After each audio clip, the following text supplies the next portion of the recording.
A local lawmaker hopes to close a loophole that could see accused sex offenders released from jail. And a public intoxication complaint results in a fentanyl trafficking arrest. I'm Jerry Scott, and this is the Mountaintop Daily.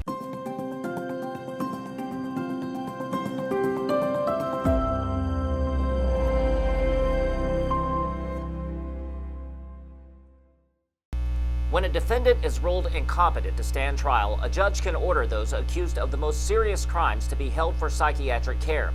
But currently, under Kentucky law, those accused of sex crimes against children are not included in that list and are set free when found unable to stand trial.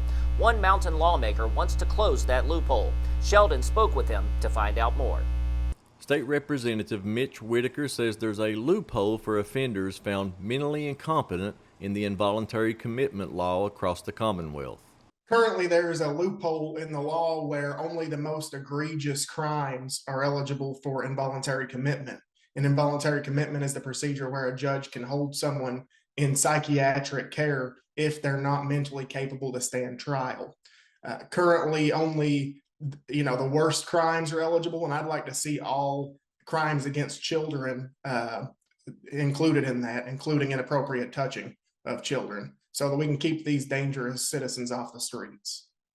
Whitaker says these releases while awaiting trial have happened in his district, including Letcher and parts of Harlan and Pike counties. This has occurred in my district because the defendant was released. The judge had no option but to release the individual who was accused of these crimes.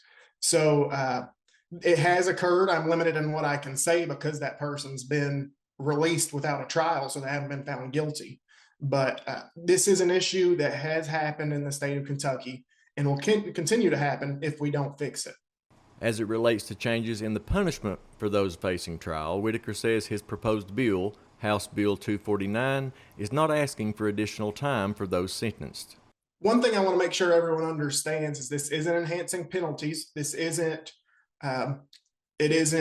creating an extra layer of sentencing to these offenders. It's simply keeping them off the streets until they're capable of standing trial or knowing right from wrong. The situation here is there are some people in society that don't know right from wrong because they're mentally incompetent, but that doesn't mean that they should be turned loose instead of put in prison. There needs to be a third option, and that option will be covered if my bill becomes law.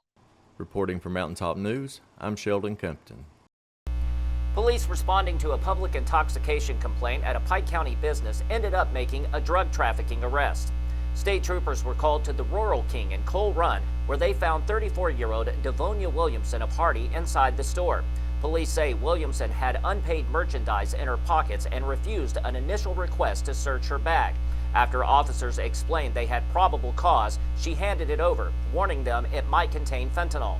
Troopers say they found a white powder believed to be fentanyl, along with drug pipes, scales, plastic bags, and pills. Williamson claimed the powder was a sugar substitute, and all of the items belonged to her boyfriend, who was not at the store. She was arrested and charged with fentanyl trafficking, drug possession, shoplifting, public intoxication, and other offenses.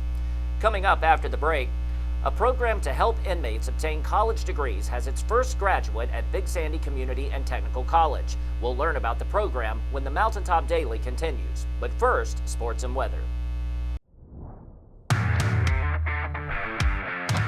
With your Mountaintop Sports Update, I'm Cody Davis reporting. Kentucky men's basketball earned a convincing 92-68 win over Mississippi State Saturday night at Rupp Arena. The Wildcats shot 55.2% from the field and held the Bulldogs to just 15% from three-point range, marking the lowest shooting percentage by a UK opponent this season. Kentucky also forced 15 Mississippi State turnovers, turning those into 27 points while recording 14 steals, the most by the Wildcats against an SEC opponent in 16 years. Kentucky finished with 21 assists and remains undefeated this season when reaching at least 20, while also winning the rebounding battle 36-28. The Wildcats now scored at least 90 points in 4 straight games against Mississippi State and extended their regular season winning streak in the series to 19 games dating back to 2009. In NAIA men's basketball action, the University of Pikeville continued its dominant run with a 91-56 win over Carolina University Saturday afternoon at the Appalachian Wireless Arena. The victory pushed U-Pike to 16-2 on the season and extended the Bears' winning streak to 15 games, with the last loss coming back on November 8th.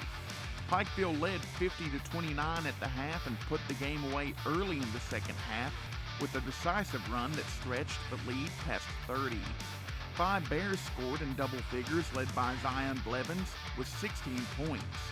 Keon Warwick's added 14, now sitting just 22 points shy of reaching 1,000 for his career. L.A. Walker finished with 13, while Brady Bunch and Jalen Rigdon chipped in 12 and 10 respectively. With Mountaintop Sports, I'm Cody Davis.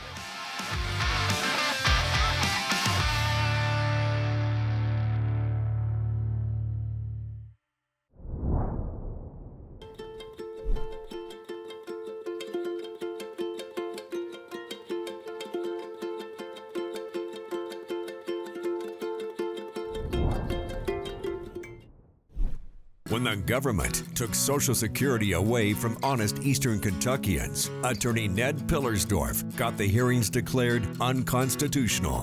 When the women guards were harassed at Little Sandy Jail, Ned fought back, securing a $1 million verdict at trial. And when the state tried to shut down Cordia School, Ned fought back and kept the school open. Attorney Ned Pillersdorf fights for the underdog, and he's ready to fight for you.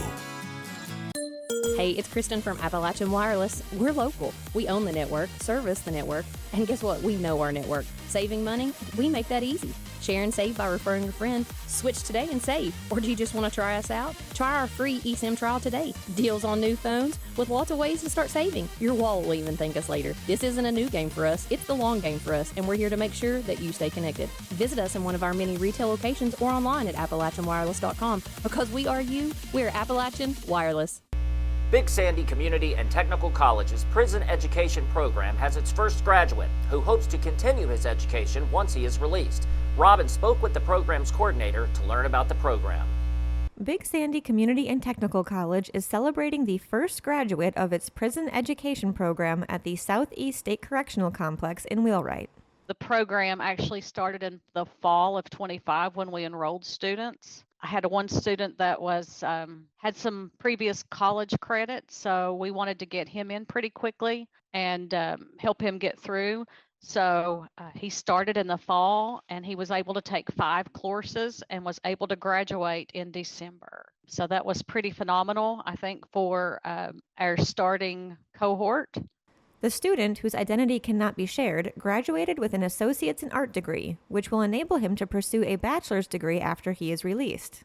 He brought several credit hours with us that he was able to transfer in, so he didn't have to take as many courses as some of our other students had to take.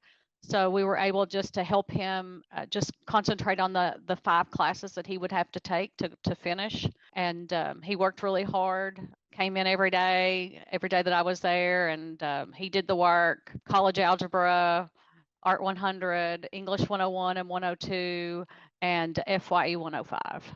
The prison education program is an online program offered to qualifying inmates. Van Hoos said that education is key in reducing recidivism, which is the tendency for a person to relapse into criminal behavior. Well, so many times when folks come out of prison or being incarcerated, they don't have anything to look forward to, and they don't have anything to help them gain employment or seek some sort of stability. And we just feel that an education is a good place to start. It may not get a job, but it may bump them to a higher position to be eligible for the job. So I just think it's important. Education is something I've always just felt strongly about, and I think everybody deserves an opportunity at an education. Reporting for Mountaintop News, I'm Robin Tillman. That will do it for this edition of the Mountaintop Daily. Be sure to check us out at 6 p.m. every weekday on Mountaintop TV, the Mountaintop TV app, and the Mountaintop News Facebook page. With your Mountaintop Daily, I'm Jerry Scott for Mountaintop News.